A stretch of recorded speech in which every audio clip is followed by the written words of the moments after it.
I want to show you how things are growing in the high tunnel, but I've got one more thing I want to share with you this morning, so stick around.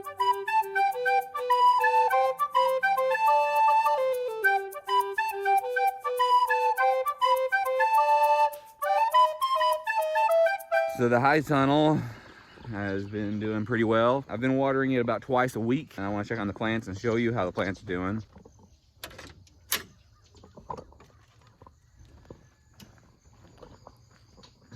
We'll just start up here in the front. Here is the corn. Let me get a little closer to it. Some of it's doing pretty well. I think the tallest is over here in this corner. If you look, it's starting to tassel. This one right here is the tallest. Tassels are starting to get taller than me. So I think this is actually going to produce. Some of these are going to produce, so that's really exciting. And I've got next to a lot of these some pea plants that are supposed to be growing up it. And I haven't weeded it in a while. But we did weed it pretty nicely whenever it was shorter, but we haven't weeded it to any since then, but I think it's gonna be fine. The peppers have produced several peppers for us. In fact, Arua grabbed one this morning. Oh.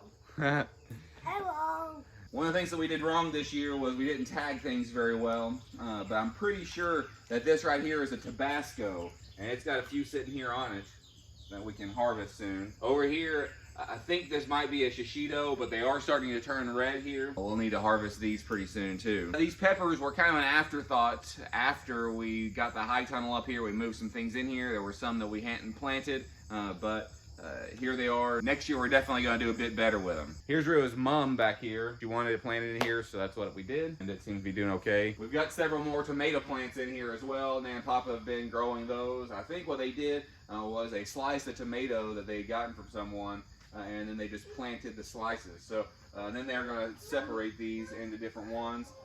So we might keep trying to grow some tomatoes through the winter. We might not. I don't know. I ordered a ginkgo tree. This is a ginkgo tree right here.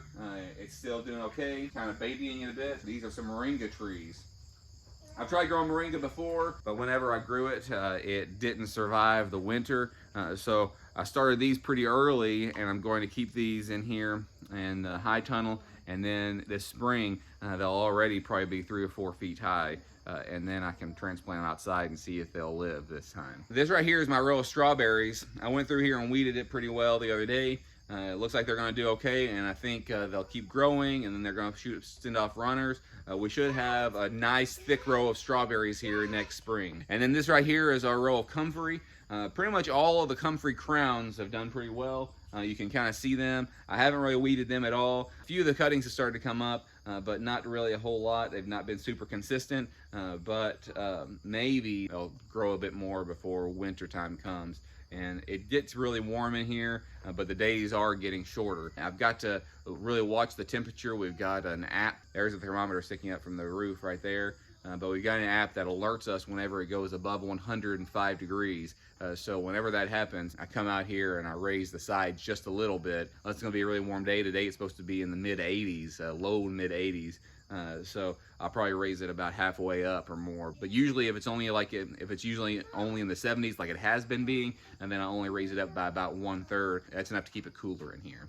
So here's this mystery plant with cucumber, pumpkin, squash. We didn't know for sure. It kind of vines like a cucumber, but I think there's something on it. Can you pull it gently?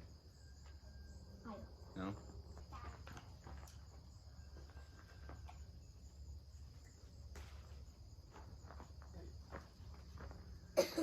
What does that look like to you? Pumpkin, right? What do you think, Rua? It's a cucumber. It's kind of weirdly shaped. We've harvested some peppers, and we've harvested this. That's all we've done so far from here. Maybe it was a sauce. A what? A sauce. A sauce? No, a sauce. Oh, something that is yellow. A squash. Yeah? A squash. Right here north of this cucumber plant are my Asian yard-long beans. See them? They've been doing pretty well, but I found another one on the ground. It looks like maybe like a cutterworm got it, but there's 9 of them that have survived. Let me bring you over here a little closer to this one. It looks like it's starting to leaf out and put some stuff on. It's starting to put some stuff on here, and most of them are looking like this. This is probably the tallest of all of them. I'm really thinking that if I keep on, nursing the high tunnel and it gets good and warm in here, it does get down into the, 50s and sometimes even 40s at night. If I keep on babying the high tunnel and it gets nice and warm in here and I water it really well, that I might actually get some beans from these Asian yard longs before the season's up. Then I'll keep those for seeds, eat just a few of them maybe if I get enough, and then save them for seeds and plant a lot of them next year. There are a lot of tomatoes through here. On this first row you can kind of see where it stops, and then almost all the way to the end on this second row there were a bunch of tomatoes. Nan and Papa have kind of gone tomato crazy. Some of them are flowering. I'm not really sure if they're going to pollinate themselves. However, you can take tomatoes and you can kind of shake them, especially with like an electric toothbrush, and it can kind of self-pollinate just a bit. So Papa came out here and shook them. He didn't use an electric toothbrush, but he shook them, and still haven't seen any tomatoes. As I'm walking down there, I'll look a little closer. We do have lots of leaves and lots of little flowers and buds and stuff on there, but no even little tomatoes yet. There's also several hills of cucumbers right through here. That at the very end is a pumpkin. They're in this third row right here. All these are cucumbers. Some of them are starting to vine out a bit, but I haven't seen any cucumbers on them. Only this one that was a volunteer that we didn't plant and didn't do anything at all with. Let me bring it over here closer so you can see how big this pumpkin has started vining out, and our squash and zucchini. That over there in the corner that's starting to climb up a bit is the pumpkin. It's got a bunch of flowers on there. I don't know if you can see from that angle yet, but I'll show you in a second. There are several straight neck and then several black beauty, about 3 of each. The squash and zucchini, and several of them have started putting on flowers. I haven't seen any squash yet. I'll come over here a little closer and see. This one over here, I forget exactly what it is, but Rue and I planted it, so I could look back in that video and tell you. Right here at the base of this flower, it looks like it's starting to put on just a little zucchini here.